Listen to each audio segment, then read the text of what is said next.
Coronavirus, Brexit, catastrophe. Thank you for meeting me, Prime Minister. I love you, of course, so let's get right down to it. The election in Batley and Spen is occupied by the Red Wall, which you took back from Jeremy Corbyn and Keir Starmer at the last election. What then do you say to the little people of Batley and Spen about levelling up? I say to them, in the same way that we, alas, deeply regret, the tragic events. It is also true that, alas, we regret the decline of the cotton mills, coal mines, building societies, buildings, and that's why we are going to build back Batley better. We will batter the ruins of Batley's dark satanic mills and, alas, turning these northern Johnnies into post-punk, post-industrial portfolio workers, eh?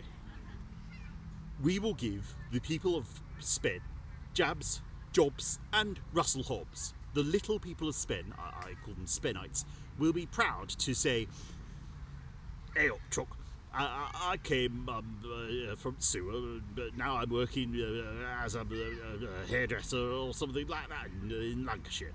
Hairdressers will put Batley on the map of Great Britain. But surely you cannot ignore poverty, Prime Minister.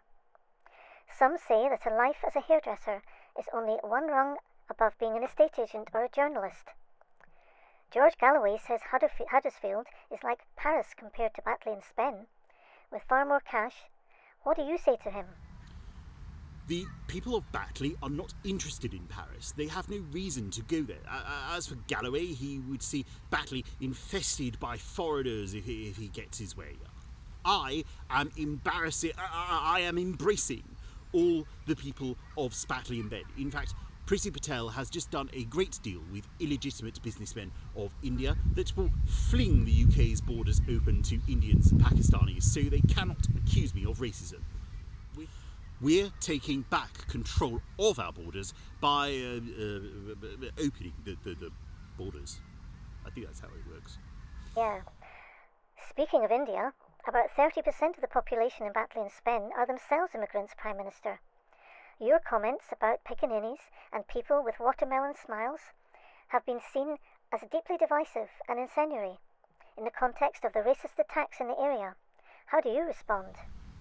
These people need to lighten up. For goodness sake, they live up north where people have a great sense of humour. I will be making sure that some of Yorkshire's finest comedians form part of our new education agenda to bring our immigrants up to speed with great British humour. George Formby, Bernard Manning and Roy Chubby Brown, to name a few. In Batley and Spen, it seems that a Rejoin EU party is standing. They claim that they represent Conservative and Labour voters who are politically homeless. What do you say to homeless voters?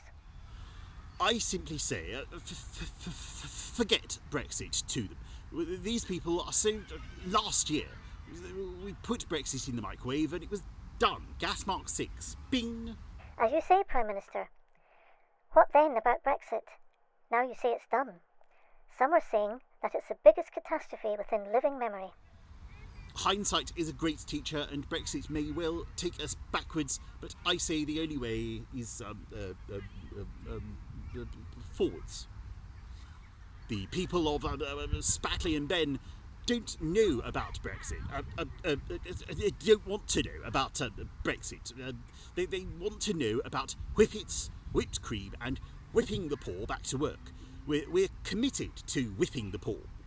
I'm proposing that we develop a thriving business in Yorkshire to tea production on the foothills of Spen.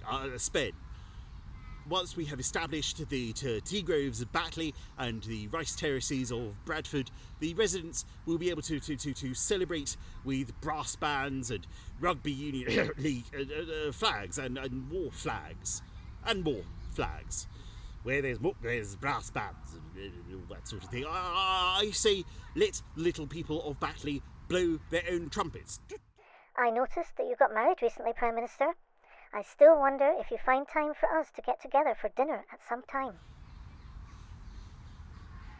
given the current culinary controversy over Brexit, I'd welcome a plate of baggers and mash with you, Laura, but I just need to fix some time away from the office. Coronavirus, Brexit, catastrophe.